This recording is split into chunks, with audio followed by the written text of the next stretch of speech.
करके चर्च के बाहर जाकर के ईसा मसीह का जन्मदिन मनाने के लिए खड़े हो जाते हैं। पर हमारे उन्हीं वंशजों को, उन्हीं नौजवानों को, उन्हीं बच्चों को, उन्हीं बच्चियों को ये नहीं पता रहता कि गुरु गोविंद सिंह के बालक भी इसी समय हमारी रक्षा के लिए बलिदान हुए थे। ये क्यों होता है? क्योंकि हम अपने बच्चों को शिक्षित नहीं करते, क्योंकि हम अपने बच्चों को पढ़ाते नहीं हैं, क्योंकि हम अपने बच्चों को नई नई बात सिखाते नहीं हैं। और इस तरीके के कार्यक्रम हो तो अपने बच्चों को यहाँ लाते नहीं हैं और कहते हैं कि बेटा यहाँ पर तुम्हारा कोई काम नहीं है, बचपन में जवानी में ऐसी जगह जाने की कोई आवश्यकता नहीं है, बचपन में ऐसी जगह जाना तब देखेंगे। इसलिए वो जो बच्चा अभी आया था ऊपर, उसके लिए एक बार जोरदार तालियां बजाइए। उसको ऐसे संस्कार दिए कि वो जानता है कि उसके गुरुओं ने उसको बचाने के लिए, उसकी पूर्वज की पीढ़ियों को बचाने के लिए, उनकी श्रृंखला को बचाने के लिए एक बलिदान दिया है। उस बलिदान को वो जीवन में कभी नहीं भूल सकता। और जब अपने बच्चों को हम इस प्रकार से शिक्षित और प्रशिक्षित करते हैं, ऐसे बच्चों को कभी भी धर्मांतरण करने वाले धर्मांतरित करने का विचार भी नहीं ला सकते। करना तो बहुत दूर की बात है, क्योंकि वो अपना इतिहास जानता है। हमको कभी कोई कैसे बेवकूफ बनाता है जब हम अपने इतिहास को नहीं जानते होते हैं। हम नहीं जानते कि हमारी शिक्षा व्यवस्था कितनी महान थी, हम नहीं जानते कि हमारी गुरुकुल परंपरा कितनी महान थी, हम नहीं जानते कि हमारा शिक्षण प्रशिक्षण कितना महान था, हम नहीं जानते कि हमारे गुरुकुलों में वेद के साथ साथ विज्ञान पढ़ाया जाता था, हम नहीं जानते कि हमारे गुरुकुलों में योग के साथ साथ मनोविज्ञान पढ़ाया जाता था, हम नहीं जानते कि हमारे गुरुकुलों में सर्जरी विज्ञान पढ़ाया जाता था, शल्य चिकित्सा पढ़ाई जाती थी, औषध विज्ञान पढ़ाया जाता था, अभियंत्रिकी सिखाई जाती थी। हम नहीं जानते। इसीलिए दुनिया में कोई भी आकर के कह देता है कि जब अंग्रेज भारत नहीं आए थे, उससे पहले भारत में कोई शिक्षा व्यवस्था नहीं थी और हमने आकर के यहाँ पर शिक्षा व्यवस्था की नींव डाली, ऐसा कह देते हैं।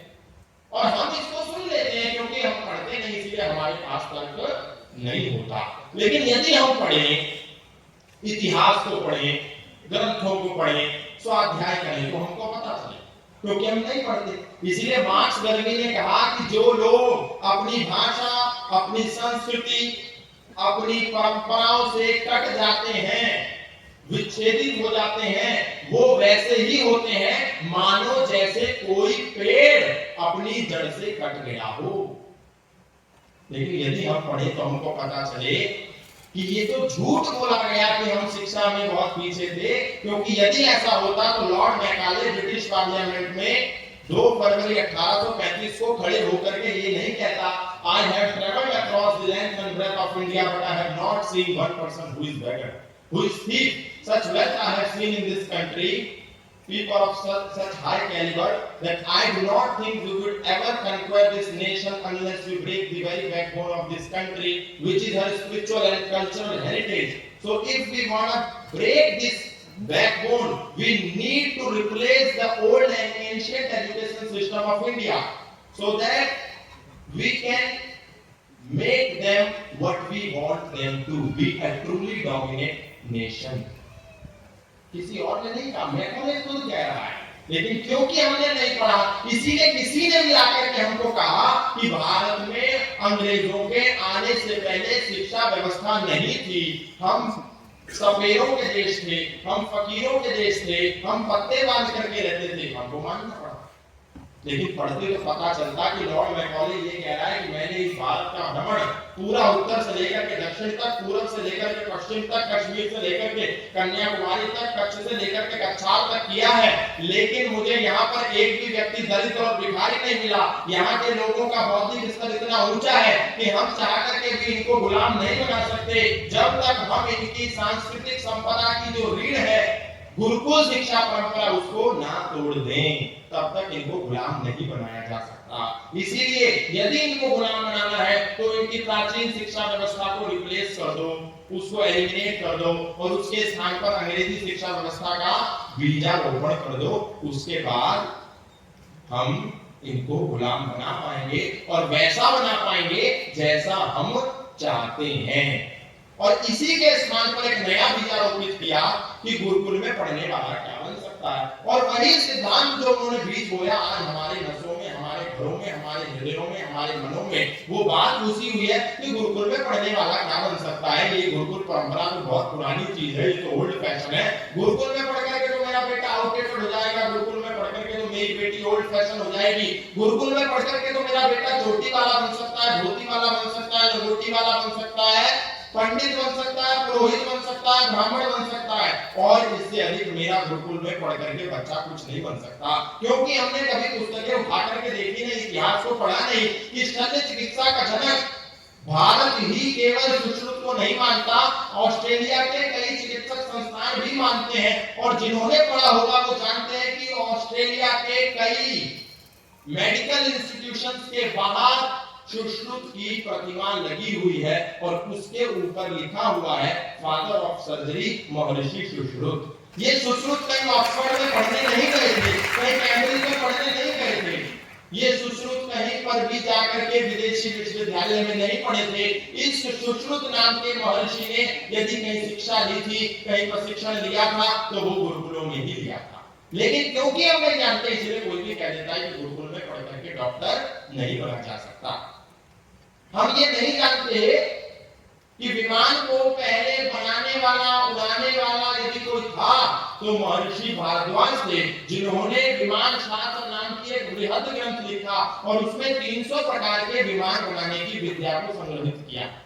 और उसी को पढ़ करके शंकर बापूजी तलपड़े ने सन 1900 में विमान तैयार करा। 1902 में लगभग उन्होंने जुहू की चौपाटी पर वो विमान उड़ाया। कहां से उड़ाया? वो वेद पढ़ करके उड़ाया, ऋग्वेदादि भाष्य भूमिका पढ़ करके उन्होंने इस प्रशिक्षण को किया। लेकिन हम क्योंकि नहीं जानते इतिहास के इन बिंदुओं को, इतिहास के इन तथ्यों को हम नहीं जानते, इसलिए हम कहते हैं गुरुकुल में और वेदों में क्या रखा है, ये तो गडरियों के गीत हैं। खुद ही हम इस बात को कहते हैं और अपने बच्चों के मन में भी इसी को घुसाते हैं।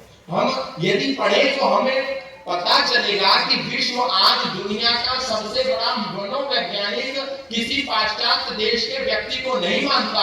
वो ये कहता है, पाश्चात्य देश स्वयं कहते हैं, अमेरिका स्वयं कहता है, कनाडा स्वयं कहता है, ऑस्ट्रेलिया स्वयं कहता है, रशिया और यूक्रेन स्वयं कहता है कि दुनिया का सबसे बड़ा मनोवैज्ञानिक, मनोचिकित्सक यदि कोई है तो वो योगेश्वर भगवान श्री कृष्ण है, जिन्होंने मनों में आए हुए विकारों को तत्काल प्रभाव से भगवत गीता की काउंसलिंग देकर के अर्जुन के मनों से अंधकार के बादल को छाटा और इतने बड़े सामने खड़े हुए जन समूह जो युद्ध के लिए आया था, लाखों की सेना लेकर के, उससे लड़ने के लिए प्रेरित किया। एक ऐसे व्यक्ति को प्रेरित किया जिसके मन में डिप्रेशन, एंजाइटी और स्ट्रेस ने आकर के घर बना दिया।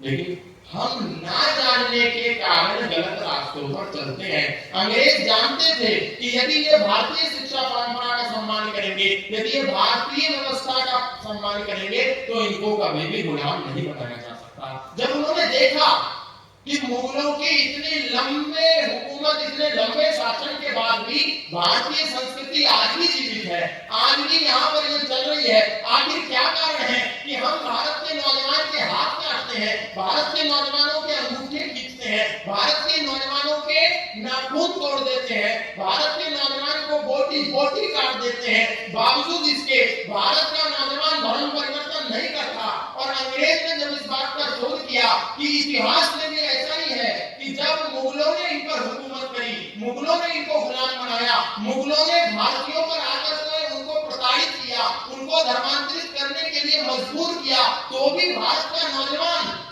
अपना धर्म नहीं देता था, अपनी चोटी नहीं देता था, अपना जनेऊ नहीं देता था, लेकिन अपना गर्दन दे देता था, अपना शीश काट करके दे देता था।